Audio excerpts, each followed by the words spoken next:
Why do they fight now? It was Elfkin who asked Osrith that as they slowly progressed over what would be the battlefield. Along the bank of the Merse, ships, so many she could not see across to the land on the other side of the river. It's nearly Advent, he added, Christmas. Osrith looked at her youngest warrior, but it was Eswi who answered. The Norse do not recognize Advent, not Lent or any other of our holy days. To them, if it is a good time to raid, it is a good time to raid. They stop for July though. Osrith nodded. She had been with the Thurgilsons when they and their army had stopped at midwinter for this festival. Games, good food, song. It seemed like a good time had been had by them all, and now, with that time long gone, she could look back at it with fondness. It had not been fondness at the time, thought, they having fled Caeligwylid, with who knew what sort of welcome when, if, she had got to Dunnottar. And from their higher vantage point, Osrith could see yet more Norse attaching themselves to the main body, small, sporadic fighting beginning at the edges of the groups, though neither commander, a tall, thin man with dirty, long hair for the Norse, nor Ethelfled for the temporarily united Saxons, had issued a command to engage. A group of Gwyned's army had migrated to Osrith's left. A commander called over in Cymbric, and Engus answered, giving his status. The captain bowed and saluted, and Osrith's men joined with them. Osrith dug her boots into the malleable soil. This was it. They were not as far forward as she might have hoped, for all knew the weakest fought at the back of a shield wall. But they could not jostle forward for the density of men, all buoyant with battle readiness as they saw their lady ride up and down the lines. And still they had not engaged. Osrith looked around when she felt a hand on her shoulder. Next to her, Elfrith turned too, and Eswi. It was Pylig. You cannot be a part of this, Pylig insisted. He looked at her men. Have you not told her this? Do you tell the Lady Ethelfled what to do, even if you think she could be better served with different advice?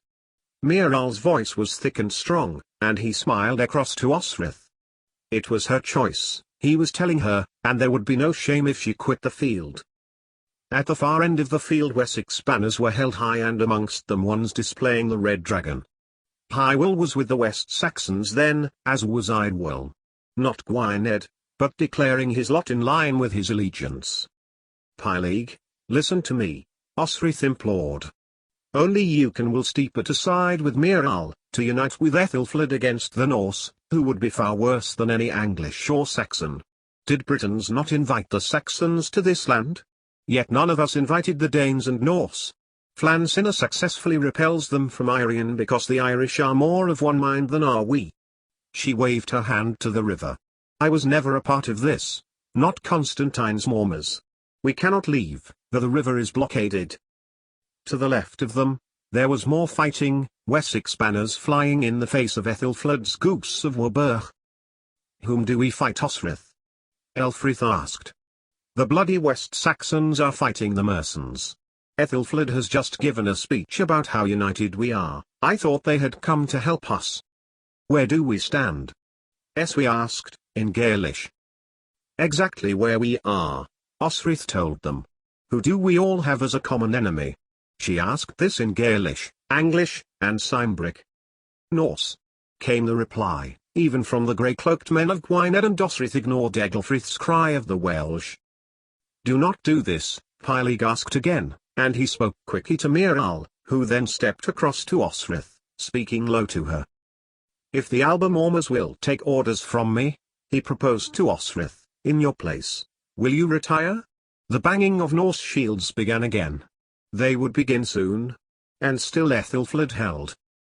Yes, she agreed, and told Phelim and Engus this. Engus took a step towards her and placed a hand over her stomach. We have to take you back alive, and unharmed, he told her. If we were to all die here, Constantine will kill us. He looked at Pylig and tried Saxon. Our taking of her fortress? Yes, nodded Pylig. And Engus raised his blade to Miral, touching his steel with his. After a second, Eswi and Phelim did the same, and then all of the warriors. Together, a union of warriors. Osrith's men. She turned under Pylig's gesture and looked at the fortress. A figure, small but watchful, was on the ramparts. Miral stepped to her. "I kept it safe for you," he said, and dropped her coin into her hands. The thin chain slipping around her fingers, Alfred's and Sjöjulf's images looking back to her, and he slipped it over her neck. "Give it to the child, it clearly means a lot to you." And when she had placed her hand on Miral's forearm and shaken it firmly in reassurance for the battle ahead, she saw Finan. Miral saw him too, and his demeanor changed.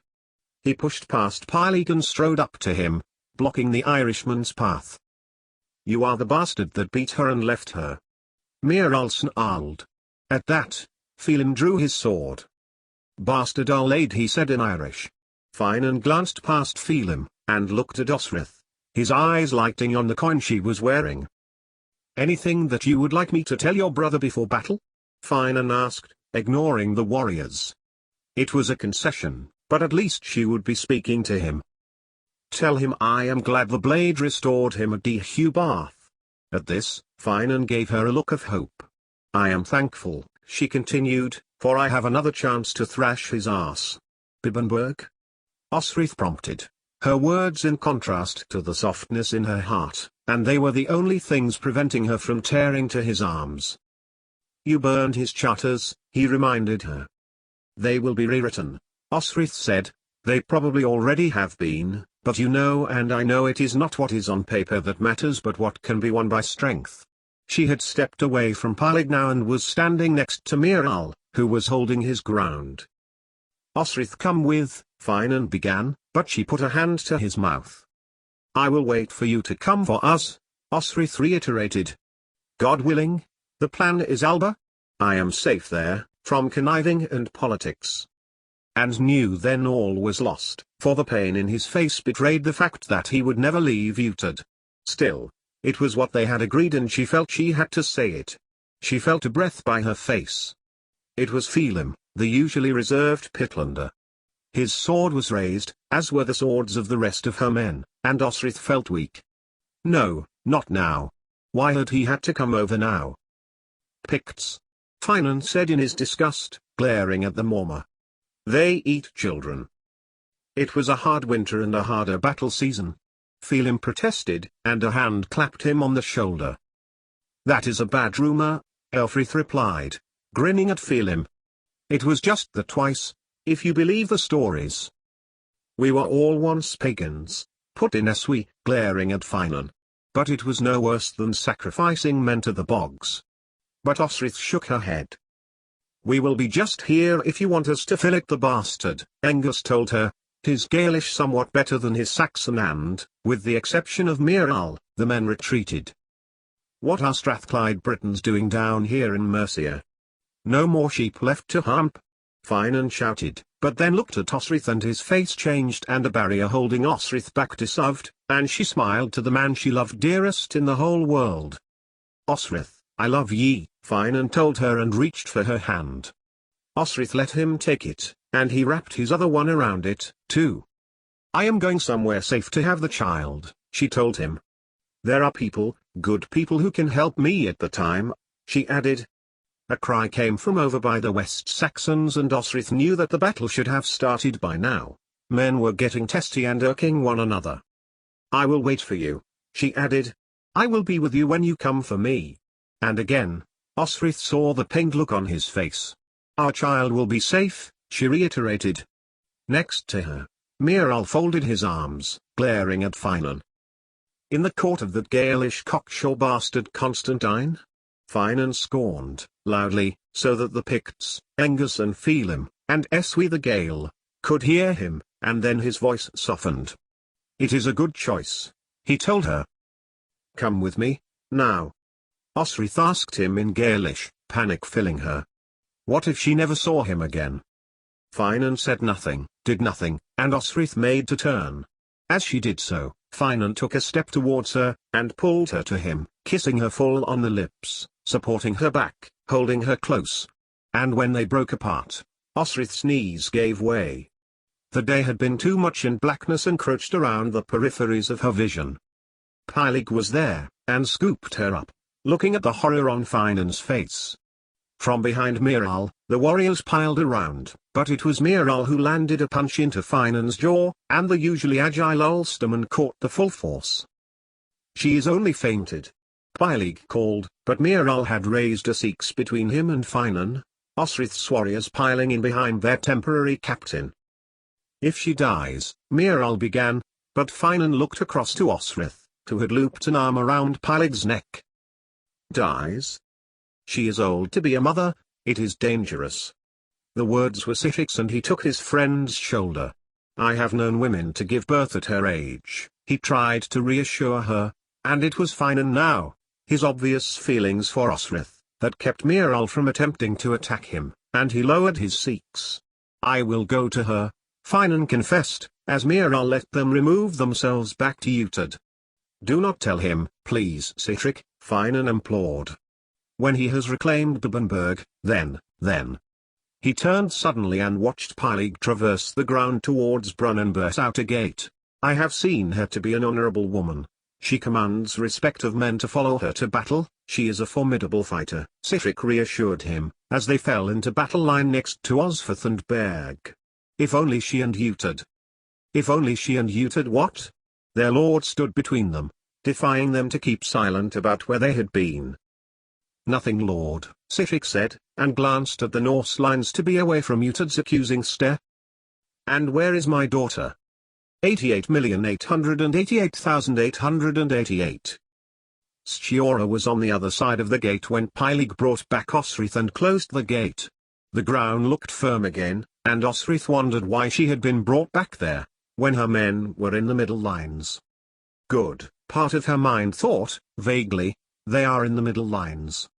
No man wants to admit being at the back. And she saw Pylig pull the gate closed behind her and demanded Osrith bar it from inside. "May God go with you, and my men," she called to Pylig, but had no idea if she had been heard, for "I am stuck here too, aunt." A voice came from the rampart walkway, and as she looked up, saw it was Stjora. She sounded grumpy and her eyes were fixed out into the sea of men. Come up here. Watch the battle with me," Stjora called. "I would rather not," Osrith said, and supported herself on the beam. Stjora shrugged, but narrowed her eyes for a moment as she saw Osrith's way. "Here is some water," Stjora called, and dropped a leather skin onto the ground beside Osrith. "My thanks," Osrith called back, and it was exactly what she needed. The day had been long and she had already been standing for several hours at her trial, and had last drunk something, goat milk, at dawn.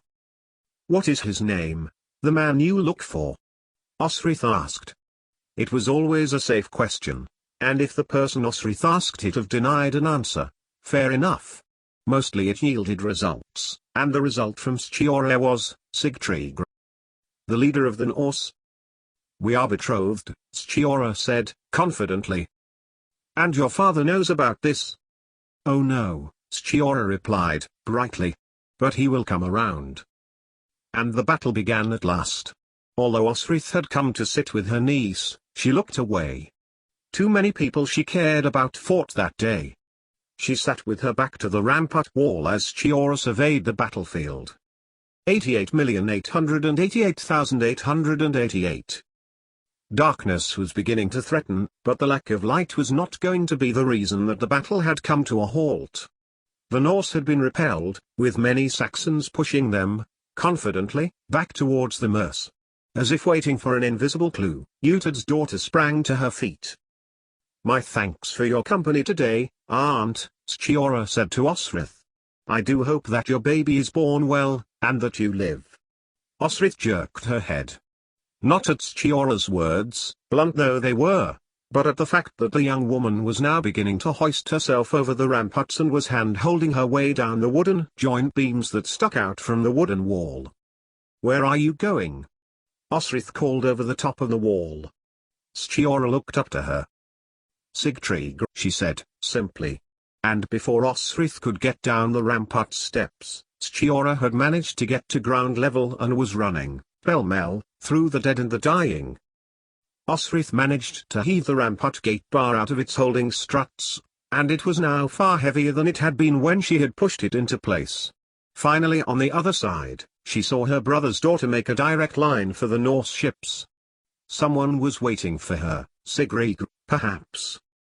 Too tired to curse, Osrith ran after her, buoy in her hand without any conscious thought of her actually drawing the blade.